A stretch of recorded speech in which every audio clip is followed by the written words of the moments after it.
Cheers! Cheers for a wine with Rachel. A quick show highlighting exceptional people. Ouch.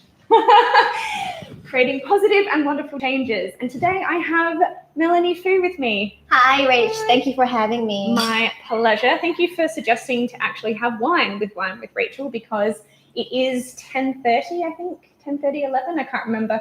It's a bit early, but it's okay. It is a bit early, but yeah, Melanie said that we should be having wine with Rachel. I was like, oh, okay, well, I'll just have a cup of tea.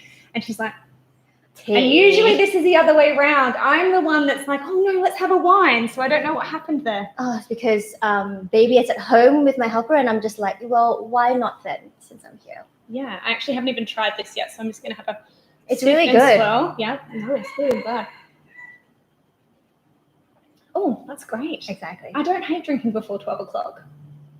It's really good. Where's it from? This is a South African Chenin Blanc, actually. It's organic, and I don't remember the name, and I feel bad. I'm usually very good at this. I totally forgot the name, but you know what? I'm really liking it, and I don't really care.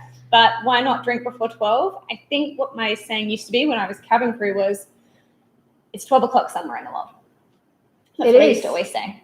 So it kind of is, right? It is 12 o'clock now, probably in Melbourne. Did you hear about the earthquake? No. What? Yeah, there was an earthquake in Melbourne today. 5, 6 on a Richter scale. Where? In Melbourne, literally. No, like in the city? Yeah. Like my friend who was staying in South Bank, her building was like shaking. Mm-hmm. And my brother who is living on, I think, Pelham Street or something like that. Yeah. Near Queen Vic. He says like the plates were like falling off the shelves and shit. Oh my God, I had no idea. Yeah. Well, for everyone who's in Melbourne, I am really thinking of you, and I'm incredibly sorry that's happened, and I hope that gets fixed. I hope that there's no casualties and it's fine. Has there been casualties? No, not that I know of, but hopefully there's no like second, like that second aftershock. thing. Yeah. Aftershock. Yeah. It's an aftershock, right? Yeah. An afterwave? Aftershock.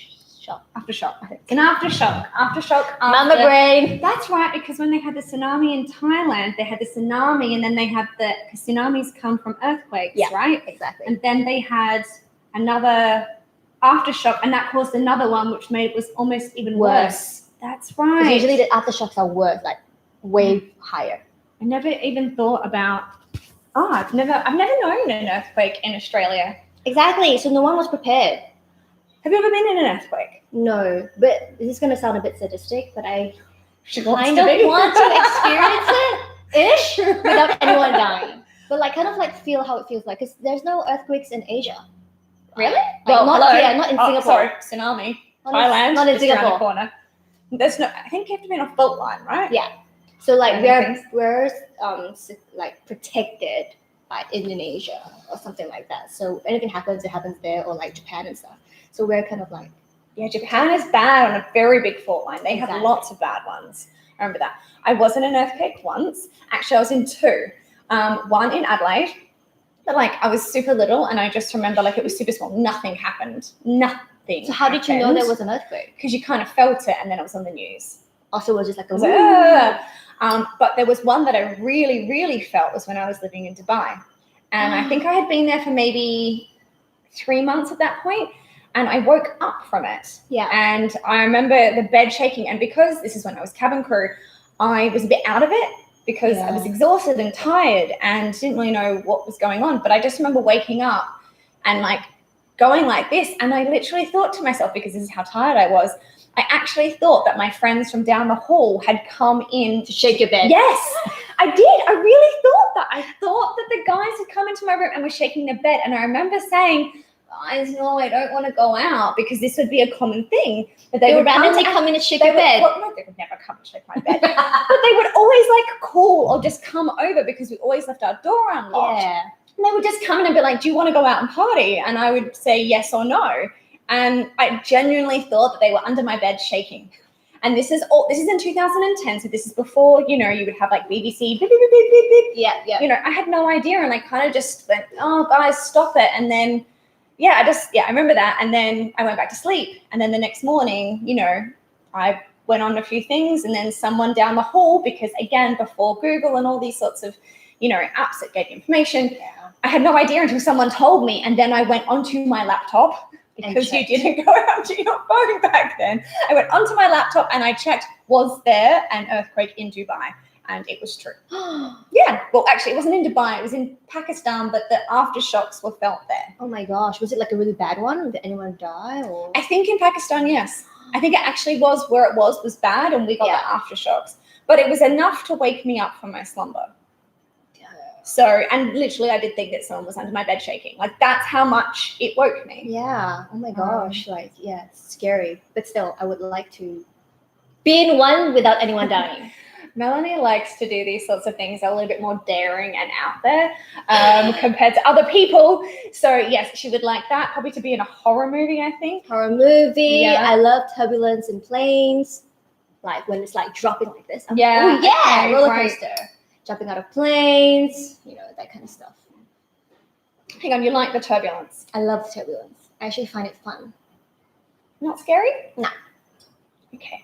Well, I'll tell you what, on another one with you, you can ask me all about turbulence and my cabin crew days. You must have experienced something like really bad, like everyone like actually like hitting the top of the 100%. People falling, me smashing onto the ground and cracking my knee. Yeah, lots and lots of awful stories, actually. But I never used to hate turbulence either. What I did like about turbulence was that it would make people shut up and sit down. Yeah, get back to your seat. No food served. Which is quite sad. But no, I didn't hate it sometimes because it'd be like, oh, well, I'm just going to sit. And if I was near the bar cart, I'd generally pour myself a tomato juice and sit there and be like, whatevs.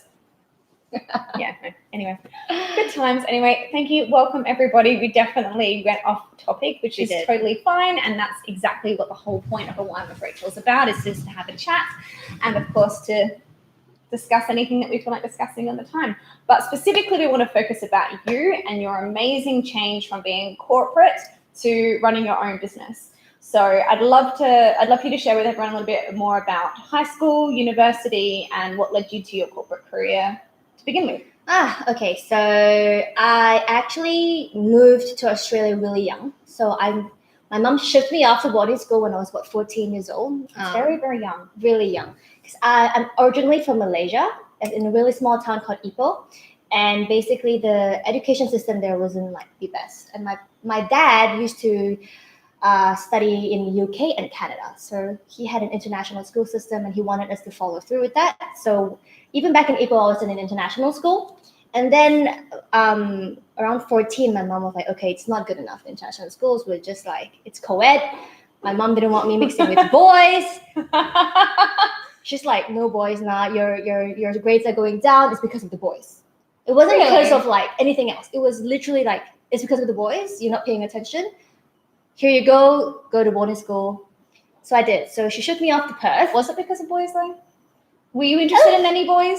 Yeah, I mean, a little bit. 14, like that. Exactly, a little bit, but I don't think it played too much into the grades part. It's more like, just different interests at a point in time. I found out about sports. I found out about like drama, music, all the creative stuff. You're coming into your own. Exactly, and then I'm like, oh, maths, fuck maths. Like I hate maths. So then when I could, exactly.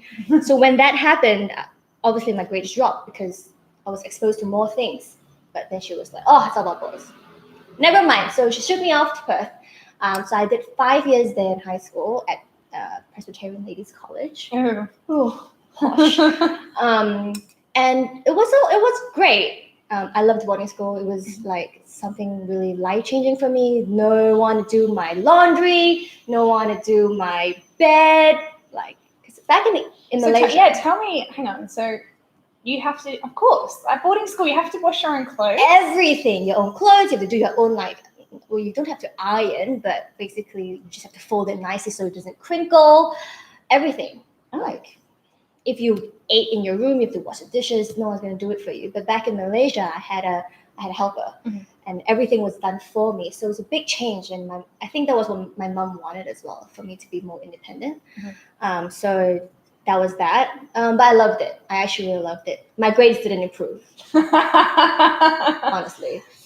If anything, it got worse. But it was good enough. Of course, because this is not what you were meant to be. Yeah. It's not what you're meant to be. And actually, I'm laughing because you're going to tell us about what you went into, which is math related.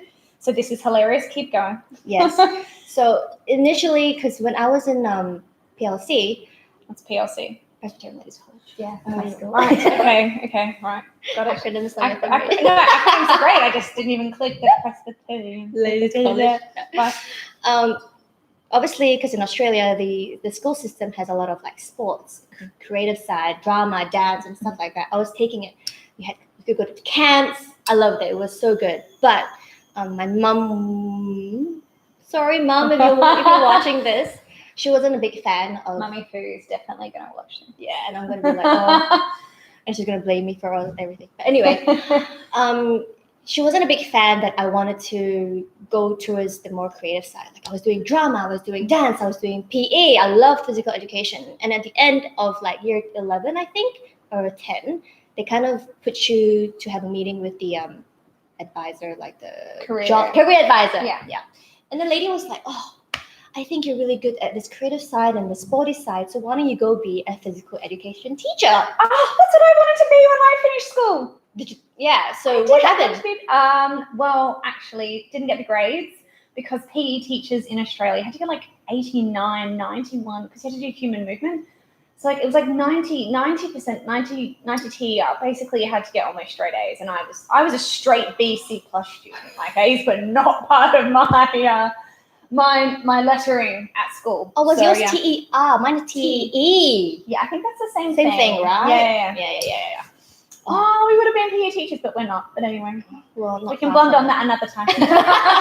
Yeah, so I was, my mom was like, no, like I sent you to Australia to be a PE teacher. Like, obviously, Asian parents, like doctor, lawyer, finance, all that kind of stuff. So she was like, no, study hard. She actually came to Perth to watch me study. She pulled me out of boarding school for 8 months.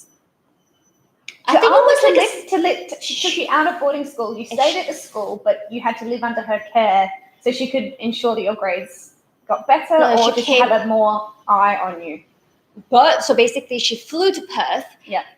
Stayed with my auntie's granny flat, and she pulled me out of boarding school so that she could literally watch me study for like 6 to 8 months, if I'm not wrong, before the exam. So how did that make you feel? Like caged, obviously. Like she will walk in, and if I'm on my phone, like texting a guy or something, or even the girl or whatever, she'll be like, "What are you doing? How old were you? 17.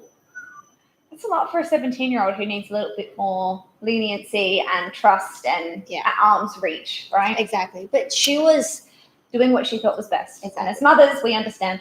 Yeah. So my like predicted TE score was like 82 or something, and she was like, oh, fail, obviously, and she was like nothing below 90, right? So I'm like, oh my god, what the fuck? Like that's a big jump. Yeah. And also I had to do maths. I did 2 maths subjects because I hate maths. I dropped all. What kind of maths did you have to do? Discrete and something else. Was another one. Dude, I didn't do maths at all. What? I did maths until like year 11. I just did like business maths. I only did business maths. I didn't do any of the hard trigonometry, geometry type stuff. I didn't do that. I just did business maths. I was not interested in maths at all. I had to do it because I wanted my mom. Okay, in the end, she was like, "Nope, no PE. You're gonna go do finance in uni." Mm-hmm. So I had to take up maths, right, and science, which I hate. Yeah. So anyway, at the end of the day, she was watching me.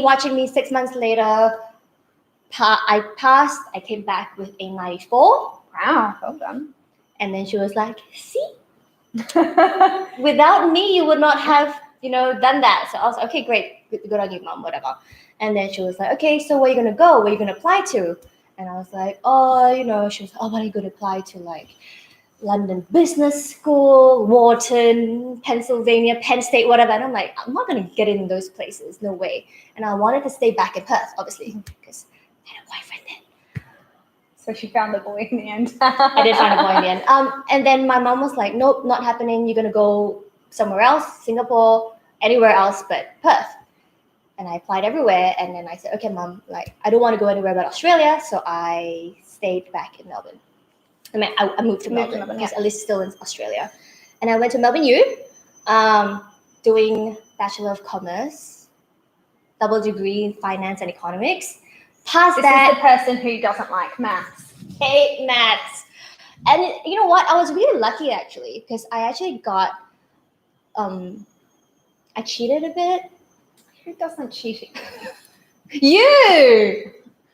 I had no one to cheat from. I had no one to cheat from at uni. I had no one to cheat from. What was I supposed to do? We had this conversation once over wine, and you said you never cheated. And I was like, No. how is that possible? No, okay, I will say that when I was at school, I'm pretty sure I tried to cheat at something, but then what I realized when I did cheat is that what I did was I wrote down the things that I didn't know, and because I wrote them down again, I never needed to use them, so I didn't. And then I felt incredibly guilty, but at uni, no, I couldn't because, well, one, I had no one to cheat from, but also, like, I remembered that thing from school where I did try and cheat once, by, like, putting, like, little notes in my pencil case. It didn't work.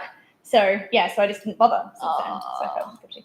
Okay, I didn't cheat in exams, but what I did was I did cheat in, like, not cheat, but basically for assignments, I'll be like, hey, can I see your assignment? And they'll send me one, and another friend will send me another, and like I get like 5 different ones. I pick the best of that 5 assignments, put it into mine, and I get the highest score. Yeah, so that's what I did. It's not really cheating. I'd say it's being resourceful. Exactly, resourceful. Resourceful. Playing smart, working smart. Yes. Street Exactly. smart, yeah. So you went through that and ended up being because you had no choice, right? I'm assuming your mum was like, no, Melanie, you must do this. Yeah, so she wanted me to go into the finance line, which I did. I ended up coming back to Singapore because my mum decided that Australia was too much for me now. So came back to Singapore, and I was a personal financial consultant at first at a bank, and I hated it. Like, I can only imagine, a personal financial consultant. So what did you do day to day? Sell credit cards, sell insurance, open bank accounts, sell for that stuff. Which it was fine. Like it's great. It's just that I wasn't that keen on selling insurance and pushing insurance onto grandmothers and like aunties and stuff that didn't really need it. But because I need to hit the KPI, everyone's forced to sell it to anyone. Like everyone, and I felt really guilty. I just and also you're stuck between being like ethically, like the ethics of it, and getting a paycheck and doing the right thing. Exactly, which is a huge thing that I think most people who work in sales really struggle with is like the ethics behind what you're pushing to sell, knowing that they don't really need it. And I think this is what drives a lot of people away from specific sales is because they have heart and they have ethics, and for them it's morally wrong to keep doing that to people. Yes. That was exactly how I was feeling. I was like, oh, my manager would come like, why don't you just sell to the auntie? She has like X amount of money. And I'm like, she's so old. And she already has enough. Yeah. She had enough. So I was like, why? And she would have been easy to sell. So in the end, I was like, no, I can't do this. So I was only there until my probation was over. And I was about to quit. So I told one of my clients, I was like, okay, Mr. X, I'm leaving. And I'm not going to be your portfolio manager or whatever anymore. And he was like, where are you going? I said, I don't know, probably back to Malaysia because I didn't know how to find a job, right, in Singapore. And he was like, oh, no, I like you very much. Why don't you come and try out being on my team? And I was like, what does your team do? He's like, oh, we do foreign exchange broking. And I was like, I had any clue of foreign exchange broking. I was like, oh, I can't do that. I don't know anything. He's like, it's okay. Just come and join us. Just come for an interview. And if you pass, you don't have to go back to Malaysia, blah, blah. So I asked my mom. I didn't know why I asked my mom. But in the end, I asked my mom. Yeah. And she was like, do it. Anything for the EP, right? So I was like, oh, okay. So in the end, I went for my interview. And it's really funny. I should have seen it coming because the interview questions were not like, oh, what can you do for the company? What are your strengths? What are your weaknesses? Like, can you solve this thingy? Can you do that? What is, a future, or what is, all the different like bear market, bull market, nothing. It was just 3 simple questions. 1, do you drink? 2, do you party? Actually, it's 4 questions. Do you drink? Do you party? Do you smoke? And do you have a boyfriend? That's what the 4 questions they asked me. And I answered them truthfully. And then they were like, okay, you're hired. So I know you don't smoke, so that would have been an easy one. Yeah. Did you have a boyfriend? I did have a boyfriend. So then they gave me a little like face. They did. Won't last for long type. Okay, right. Do you party? Do you drink? And you would have been like, I enjoy these things. They're not my life, but I enjoy them. Yeah. And they saw an attractive young girl and went, okay, she'll do. Yeah. So then they said, okay, you're hired. And I was like, that's it? And like, yeah, you're hired, start next week or something like that. And then the manager came and he was like, I just want to let you know you have a boyfriend, but he might not be your boyfriend for long. And I was like, that's really rude, but okay, whatever. Like at that point in time, he was like my life, right? So I was like, no way, that's not gonna happen. He's gonna be my boyfriend for the rest of my life. We're gonna get married and have kids. So that was that. And so I got in, and it was a roller coaster ride. Insane roller coaster ride. I was there for 7 years, not at the same company, but doing the same job. And yeah, I don't want to boast, but I was flying pretty fast. Yeah. My starting pay was around 3,000, and the end of it, I was at 15. And it was just jumping. But I don't know, at the end of it, I think it just didn't fulfill me at all. I felt like it was very pretentious. It felt empty. At the start, it was great though.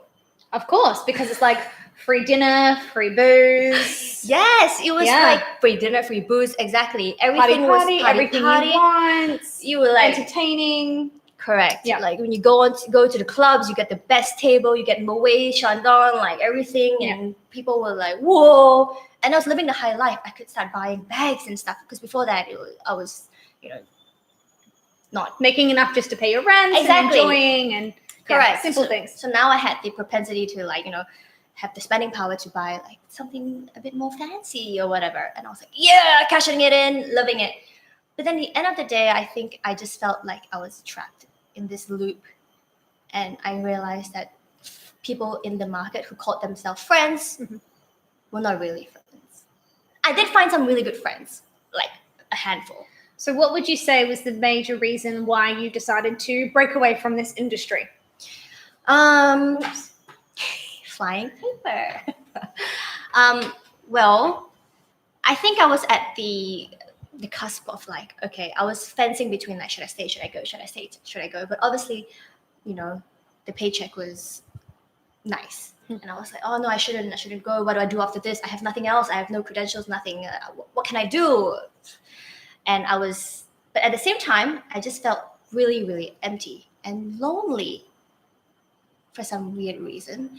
And I was just doing the same things over and over again, going out, having dinner, going out, having drinks. And this was happening like 4 times a week. That's like 4 times on a weekday because we don't work on weekends. So that's a lot. Of course. And I remember you saying you had to clock in every day at 7:45. 7. And we don't have a lunch break. So we sit on the desk and eat. So basically I'm stuck there for like a good 12 hours. And after that 12 hour, I have to go entertain. And then sometimes it goes up to like 3 a.m. and I have to be at the office at 7. So I was getting really tired. Actually, to be honest, sounds awful now as someone who's much older and has children. But at the time, I'm pretty sure I would have really liked that.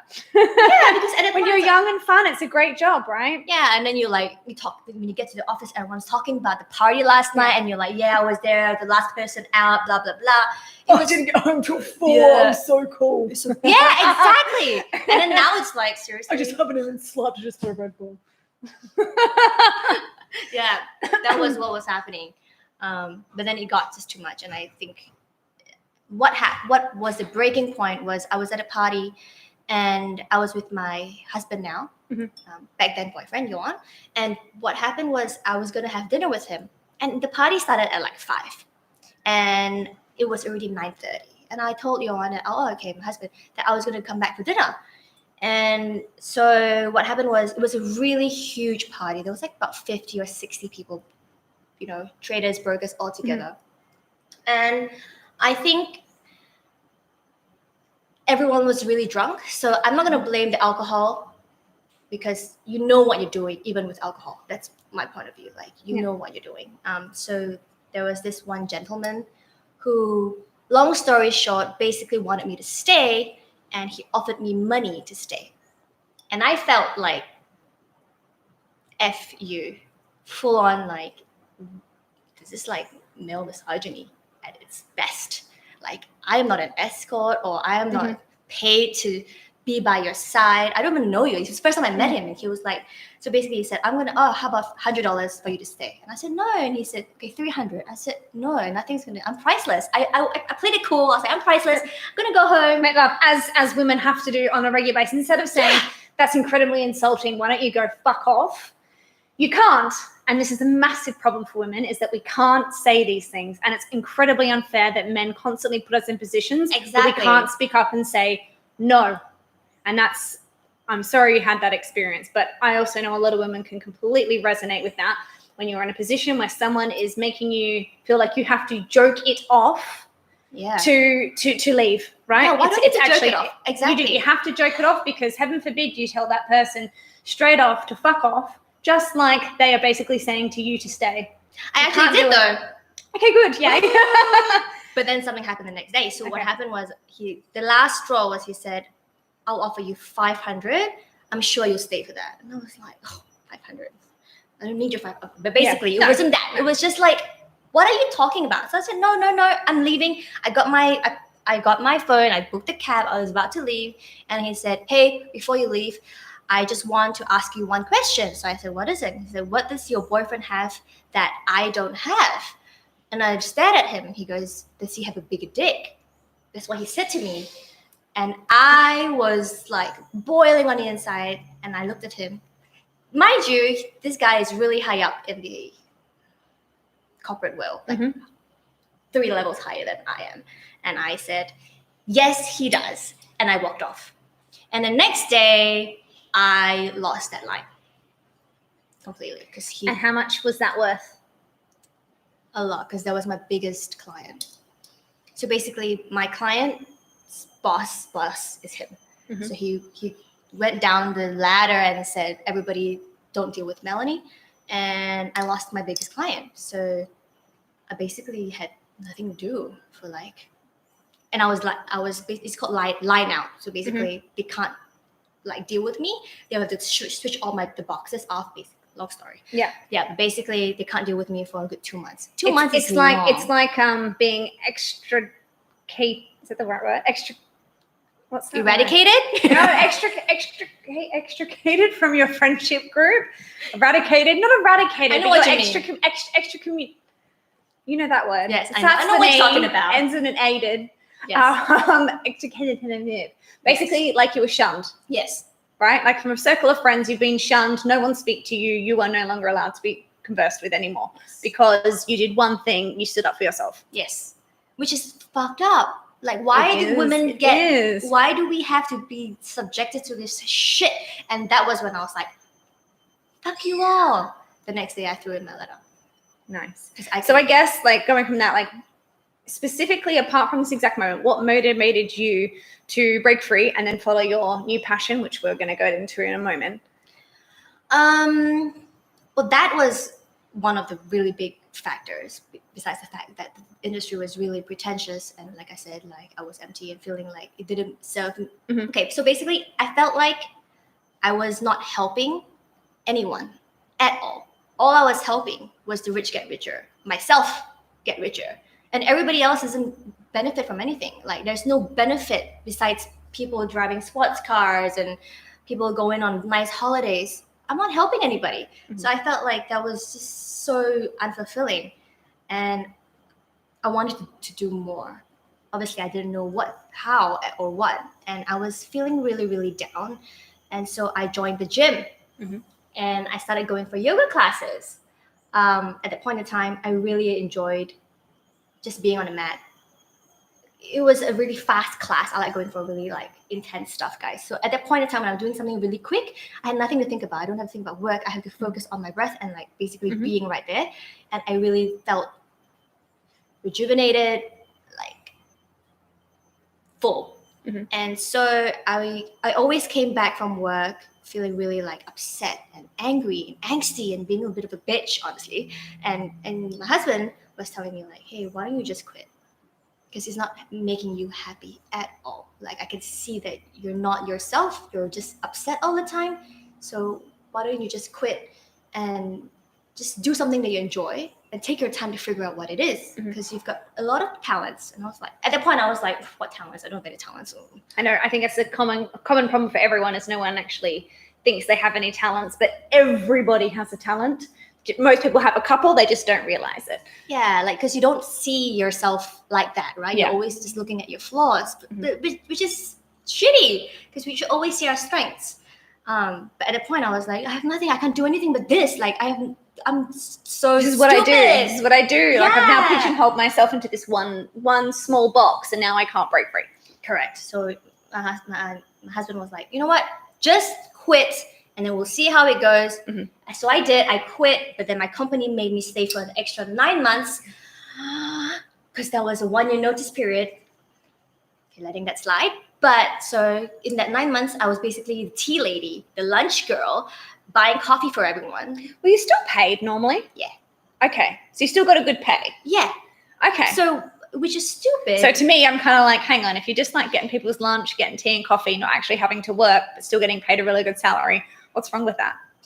Because it was really draining.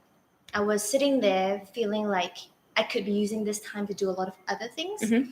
At a point in time, that monetary factor wasn't a driving factor for me anymore. I was just like, dude, I could be like, okay, if it's not traveling, I could be doing charity. I can be going somewhere to like help build schools or anything. Yeah. Visit my family back in Malaysia, or I don't know, taking an art class.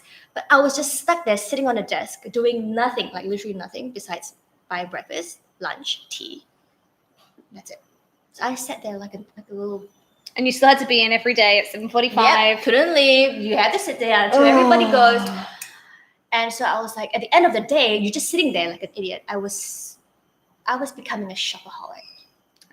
Like a massive one. I had to buy something, and something had to arrive for me every day for me to look forward to something. Oh, that's terrible. That's awful. So then what turned your mind to going, I want to change? I'm going to change. What was that defining factor when you went, that's it, no more, I'm going to change this, I'm not going to? Because I know you had a notice period, but what was that switch that made you go, okay, that's it, I'm done. I'm now going to mentally focus on what your next step was going to be? I don't really have a defining factor. I think it would be when my husband told me, just take that leap of faith and don't worry. Because I had no idea what I wanted to do, to be honest. Like, I had no idea. So he said, just do what you want to do. Don't think about it. Be happy. That's the most important thing. And I said, okay, yeah, you know what? It's true. I need to be happy. I can't be stuck in this shithole. So I started, I was like, fuck it. And I took my yoga teacher training course. Yeah. And I didn't know at that point in time whether I wanted to be a business owner or have a yoga studio. I just wanted to like do it for whatever, for like knowledge and being more in depth into the yoga scene. And in the end of the day, doors just opened for me. And I think it's because I just put myself out there and allowed it to, because I was scared a lot of the times. Like I graduated from that teacher training in May, and then I was a teacher in August, and then I had my own studio by December. It's very, very fast. quick. It's very, very quick. Yes, and usually because you finished work, I think March March 2019. Yes, March.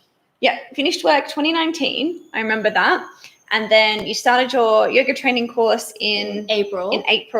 You then finished your teacher training in May. You started teaching professionally for money August.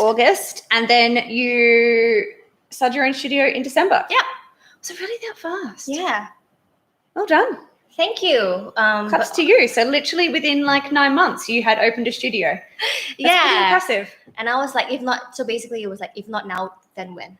Absolutely. That thought was like, if I don't do it now, then am I going to wait till I'm 50 to open the studio? So just do it now. You just the momentum just picked up. You just did the training, you started teaching, and from there you just made contacts and friends and just went, well, I have an opportunity. I'm going to open a studio at the same time.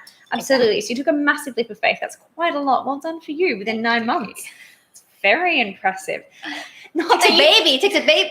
It takes a baby, yeah. It takes as long as a baby. Not knowing that our friend COVID was coming around the corner, but that's for another day.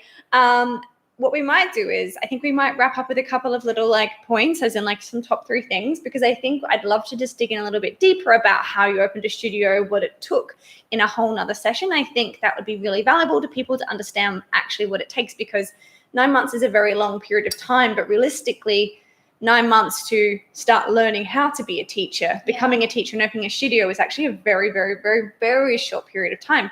I can't even touch my toes. So like imagine someone like me being able, it would take me 9 months to be able to do that. So I'd love to dig into that on another time. But if you could give people your top 3, I actually wrote down something actually specific. If you could give other ladies your top 3 tips, women who would like to do the same thing as you, what would they be?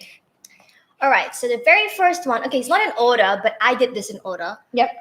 So you can go whichever way you want. But the first one that I took for myself was to be rational, and that timing is important. Obviously, timing was not important at this point because COVID came. However, being rational is very important because it's not easy, because if you want to pursue something that you really enjoy, something like your passion and stuff, you need to remember that that passion project or that dream job may not pay, right? Like very, very, very true. Yes, I'm sure that resonates a lot of people. Be rational and be prepared that it may not pay. Yeah. And for it to pay, you need to do things that you might not enjoy. For example, I hate accounting. I hate numbers. I have to do it, right? There's no choice. There's nothing. You're back in maths again. Exactly. Business owners, you still have to do maths. Like trying to equalize my books and like blah, blah, blah, profit, loss, revenue. I'm like, what is this? But I have to do it. The next one is like operational stuff, cleaning the bathrooms, all this stuff. If you have no propensity to pay someone to do it for you, you have to do it yourself. And that's what I do. I scrub the floors, I scrub the bathroom, I make sure everything's clean, painting the walls. You might not. So be prepared. So your second tip would be prepared to do everything yourself. So number 1, be rational. Number 2, be prepared to do it all and be jack of all trades. Yes. And number 3, be patient. Be patient. Yes. So be rational. Oh my God. Be prepared And be patient. Correct. Being patient is very important because it might not pick up straight away, and you don't want to rush into it thinking that you can earn back whatever you were earning back when you were. No, it will never happen. It might happen eventually, slowly, but don't feel too caught up in that. Yes. Enjoy the process. Which comes back to being rational. Yes. Be rational about what you can actually achieve, which I think is incredibly important because nothing happens overnight. And my number 1 hated saying is, they're an overnight success. That's bullshit. Nah. I absolutely call bullshit on anyone who says they're an overnight success, because overnight successes do not happen.